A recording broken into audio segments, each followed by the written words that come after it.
Hey, how's it going, everybody? Welcome back to another video. Today we are here with my 4x4 that we are turning into a lowrider. Sorry, the sun's a little bright over there. And this is part 4 of 4 of the two-wheel drive suspension conversion. So I figured we just hop in right now and I'll show you what we got going on today. So as you can see up in here, we only have an outer tie rod in. The inner is not in yet, so we're going to apply that now. And we got to crank up our torsion bars. Look how low we are to the ground. I don't even know if I could just barely fit my phone in between there. This is my hand next to this. So we got some clearance we gotta regain, but that's okay. I'm gonna lift this truck up right now. We're gonna apply the tie rod ends, bring it on the tar, and then re-index the torsion bars. So I figured I'd give you guys just a little insight on my day. So right now I was cleaning up the wheels on the purple truck, and we just fixed my brake fluid leak back here. Forgot there's no tie rod. So basically all it was kind of just a loose hose. I don't know what struck it to become loose, but I just tightened it up and we were good to go. And the FedEx has just dropped off my inner tie rod ends. So this is like kind of the big moment is if this works or not. I'm so like anxious. I haven't even put it up there yet. And right here, got the Rock Auto magnet. Oh, that's so sick actually. It's a Fairlady 2000. Yo, that's fire. That's such a fire magnet. Throw it right here for now. And we're going to see if this works. But I'm going to build up some anticipation by greasing these up real quick. So I'm going to pump some grease into the tie rods. Okay, so we've gotten these all greased up now. And basically what we're doing is we're messing with this is called your toe adjustment. So basically this is toe in and this is toe out, I'm pretty sure. So if you're toed out, you're going to get negative camber wear kind of thing. It's also, I kind of learned it's not so much camber. It definitely doesn't help. It's your toe in and out that really shreds your tires the most. So, if anything, I'm going to try to make it as straight as possible. But I would rather have a hair of toe in because I got to drive about a half hour to go get this front end aligned. So, it's going to eat at this side a little bit instead. I'd rather eat this side than this side because as you can see, I already have some premature wear. So, we already have to get new tires, which kind of sucks. But it's okay. They're like $250 and they're Hancock. So, I'm not upset with that. Just have to put a jack under this and just lift up this arm a little bit because I don't know if this is going to fit per se. We got a little bit of a travel distance. And the only other thing that might have to happen is I might even have to shorten the threads. I might have to cut it crazy enough. But we'll see when we get there. I might be wrong. No, I think we might have plenty of room. But anyway, I'm going to get it in there now and we'll see how it looks. Okay, we've come across another complication. This is the last part, and of course it was the part that really is going to make this really hard. So, the inners are way thicker on the 4x4. It's got a way thicker base compared to the outers, but the two-wheel drive inners don't quite have that. I mean, they have a thicker base, but it's not the same size. Okay. Now I'm becoming a little miserable from this project. So, now what I think we're going to try is I'm going to pull out the two-wheel drive outer tie rod end. I have two-wheel drive inner tie rod ends now. I have the sleeve and everything. And none of it seems to be working. So, I think we're going to try a full 4x4 setup on here. That is if I can get the 4x4 tie rod end to fit. I only went with the two-wheel drive. I can't quite remember why I decided to fully go there. I figured it wasn't going to reach or something.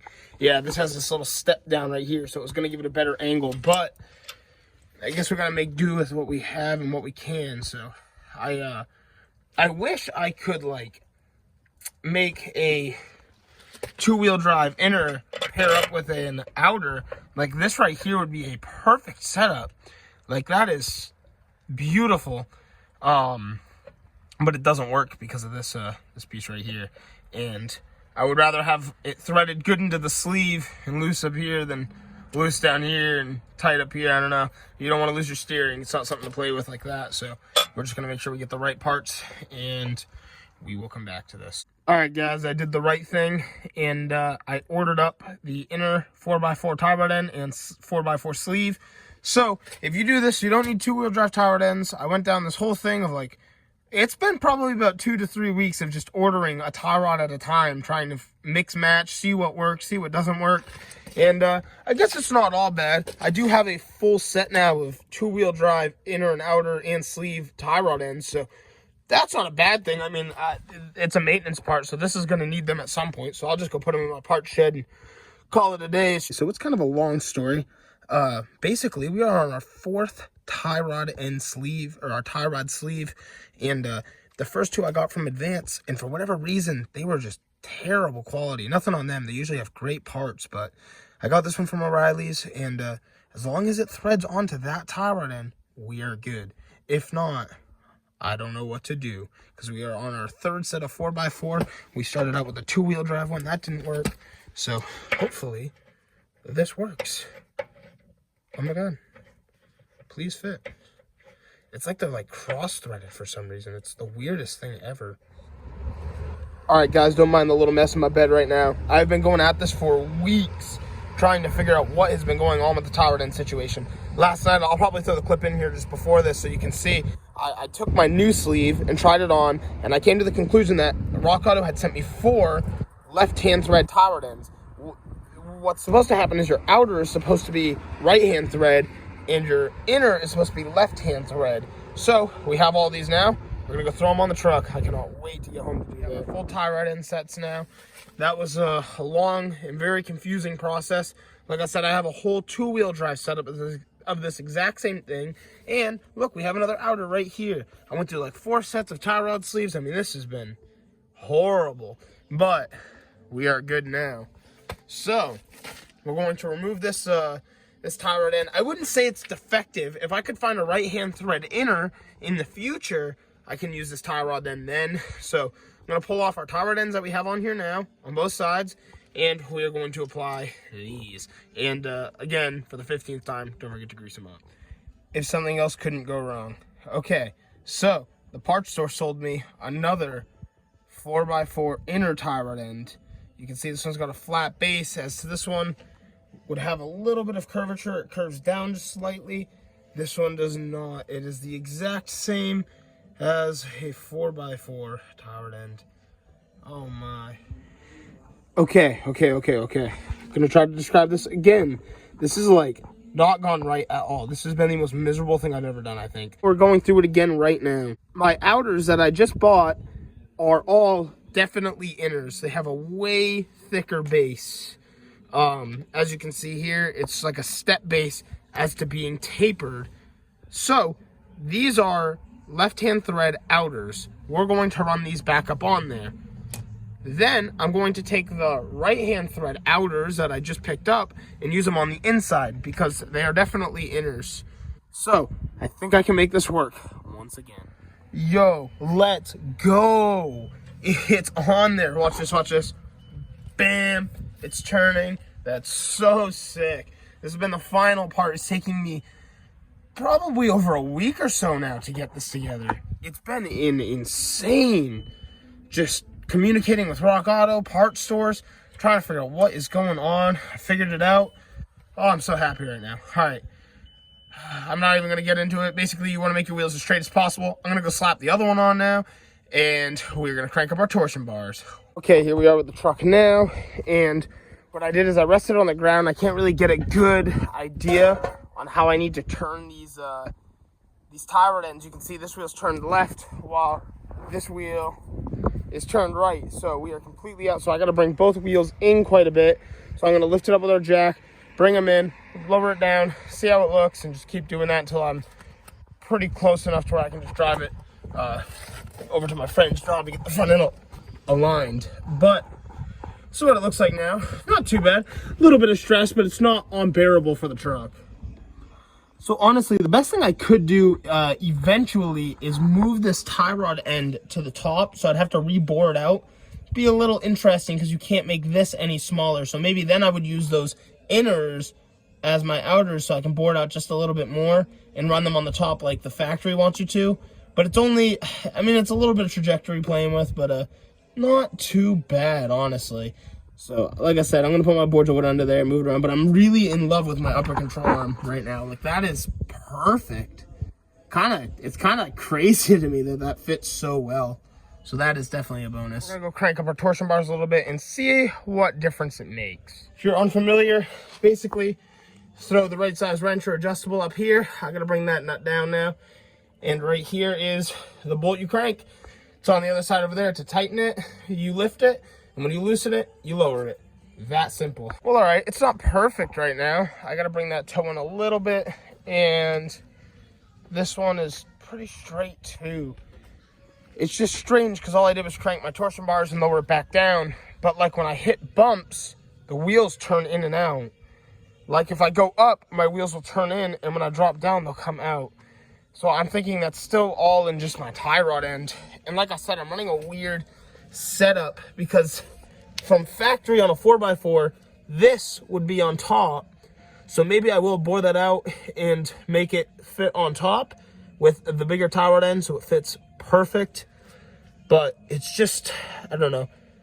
I mean, that really does seem like the only difference compared to what the four-wheel drive would have. And I am having issues, and that's the only change. So this part might come out a little later in time as I kind of sit back and figure out what it is I need to do. All right, guys. So what I'm thinking we're going to do is I think your tie rod ends need to be parallel across. I'm pretty new to this. I've never really had to go all this out custom. So I guess that is an easy lesson learned right there. Is if these are straight across, it'll probably prevent the truck from lifting when we turn. So what I'm going to do is I ordered a tapered reamer, and we're going to remount this wheel very carefully. I'll let you guys know when it comes in, and we'll start from there. All right, guys, I'm a little anxious about this. I have our tapered reamer that we're going to use on the spindles. We're going to lift up the truck, and I'll show you what we got going on. So I'm just going to describe this as best I can. We're going to take our tapered reamer, probably going to pull the wheel off to get a little more room, and we're going to drill down. So with our tie rod ends, I guess we really can't have them at an angle. They need to be straight across. So, it's just something that everybody does. You learn as you go. So this is going to be too small no matter what. The base of it fits down here, and that means if this side is facing down, it's going to be way too small. So I have some thicker where they don't fit in it at all, and we are going to drill out this spindle at a perfect tapered angle to fit these facing down. So these are inners. So basically when I get tie rod ends, I'll get 4 inners, 2 left hand and 2 right hand threaded. And that's how I'll run this truck, and this should technically fix my issue with turning and having the truck lift up on one side. So it's been kind of a confusing video, trying to describe it all the best I can, and you guys are learning with me. So I'm just gonna jump into it, drill that out, and we'll see what happens. I have started the reaming process, and right there you can, it's kind of hard to see because it's dark, but you can see it gives us a perfect wall, which is awesome. All right, guys, I'm back out here. It's a new day. I kind of tried to rush through that last night to get that all into place, and we have our tie rod ends in place now, exactly where they need to be. So that's looking pretty good. Really happy with it. The biggest thing is, can I turn without the truck, lifting one way, walking the other? I'm going to try to straighten out my wheels first before I do that test to make sure it's where it should be. But weirdly enough, so off topic, last night we got this acid rain from the what had happened in Ohio with the train crashing with all the chemicals in it. And we're in Maine, so we're quite a ways out. But I just wiped down both trucks. It's probably real hard to see anything now.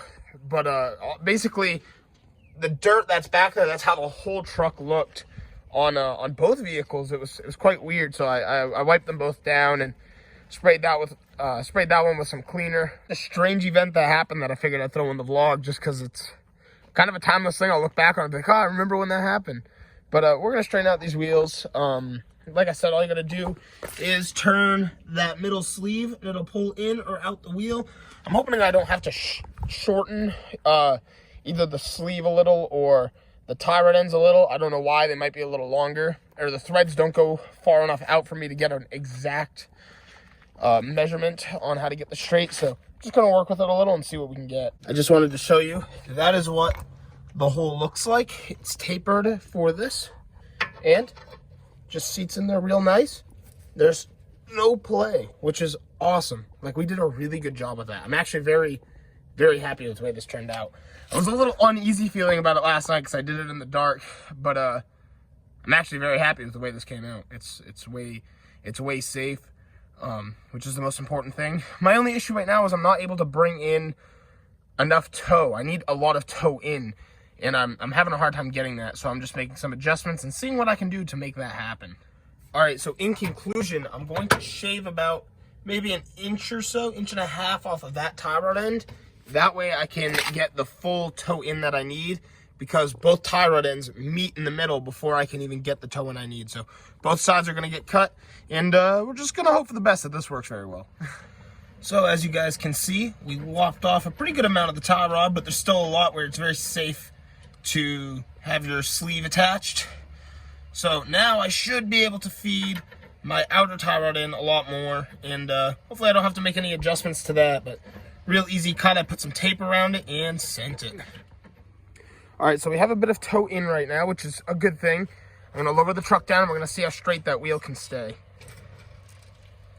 Man, I'm still getting a lot of tow out, unfortunately. So now I gotta brainstorm some ideas on how we can get some more tow in. All right, well, since I'm already down here, what I'm going to do is we're going to lop off about, we're gonna lop off about this much as well on this side and tape it off, cut, and then I'm also going to shorten the sleeve. I'm okay with shortening the sleeve. This is a big piece of metal. Might not look it, but this is plenty. So if I cut off like, I don't know, maybe an inch or so, as long as I can get something to thread into it after, we'll be all set. That'll be plenty of space for the threads to grab still. So I'm going to cut this up, and it's okay, because if I mess this up, I can go get another sleeve. That's fine. It's the tie rod ends that are a real pain in the tail to try to come across and getting the right size, getting the right thread pattern you need and all that. So we're going to give this a cut, and I'll let you guys know how it goes. All right, I've gotten that side cut, and now what I'm going to do is I'm actually going to leave this up here so I can use it as a place to cut. I'm going to make my tape line somewhere up here and give it a cut. I mean, we won't know until we try. Okay, definitely getting a little nervous about all this. I'm hoping I don't have to cut the other tie rod end to shorten that one up, because I realized we cut this up so I could fit more tie rod into the sleeve, but we got rid of some sleeve. So kind of contradicts itself a little bit, I think. So I might have to shorten my other tie rod end a little bit, but that's okay if that's what we got to do. Okay, we have literally shortened up the entire setup. So if this doesn't work, I have no answers for what could work. Okay, so now we've achieved our pretty big tow in. I'm just going to drop the truck on the ground and see where it sits, because we have a lot of play right now. And once I do that, I can always tow it out now, which is awesome. I have enough threads to tow it out safely, which is exactly what we need. I'd rather have a little tow in than the tow out right now. But as long as everything adjusts so we can get our wheels completely straight safely, that is the important goal here. Okay, so I know it looked dramatic up there, but now that the truck is down here, I can just adjust this out a little bit. So we got some tow in, which is kind of what I wanted, because I can tow out, but I was out of room to tow in. So this is perfect. Now I'm going to pretty much do what I did to that side to this side, and should be good to send it down the road. Well, all right, guys, we are just about ready to go get the front end aligned. I think I have it as straight as I possibly can get it. I'm going to drive it. It's like a almost 40-minute drive all back roads. So I'm going to take this up there and get this front end aligned, and when we come back, we will be all set. Just tightening up my, putting the kingpins in place, and should be good. I'm going to go take it for a quick test drive and see how it goes. But this is, like I said, this is exciting. I know this is a really slow video today. You guys get to see a little bit more of the technical aspect of doing this. This is like the hardest part. But we have done the two-wheel drive conversion. So we've done 4x4 upper control arms to get rid of my rough country 2-inch lift arms, two-wheel drive spindles, new wheel bearings. We got the two-wheel drive dust shield, two-wheel drive wheel hubs out here to get rid of the locking hubs. And now there's no hole in the back there. It's all safe, and oh, I love seeing that. That is so much safer. And we have a new tie rod ends, new upper and lower ball joints. We got the new shock from a way previous video. So, I mean, this whole front end has been done up. And maybe we'll do the body drop next. But if I don't decide to do that, the next thing will essentially be a fuel tank and then hydraulics. And we have a lot of room for the hydro setup. So, looking pretty good. And I'm also going to crank my torsion bars down just a little bit and even it out before I go get the front end aligned. Well, all right, everybody, I'm going to finish the video off here. I'm going to get a front end alignment on my own time. I'm going to crank down the torsion bars just a little bit more to level out the truck or bring it down a hair. And like I said, a lot of this has been just, I don't know if really many people have ever done this to a 4x4. It's kind of pointless to do it to a 4x4 when you could just go buy a two-wheel drive and save yourself the money that you would put into trying to do it to a 4x4. But it's been a good project. So let me know if you've watched all 4 parts too. It's been an ongoing project, and I'm hyped to have finally test driven it. I took it up on the street. It went great. Yeah, honestly, just go get that front end alignment is all I got to do. I know it was a little bit of a mess trying to figure out and follow what was going on with my tie rods, but that was why I had to wait to make part 4. So that was everything I had to deal with to make tie rod ends fit. But the end conclusion was 4x4 inners with a sleeve and make them face down the way they should so everything is parallel. It got rid of my truck lifting up and lowering down too much when I was turning for whatever reason. So very, very thankful for that. But again, thank you so much for checking out today's video. I'm really thankful everybody wants to watch and learn with me as I go as well. I'll see you all in the next one. Thanks for watching.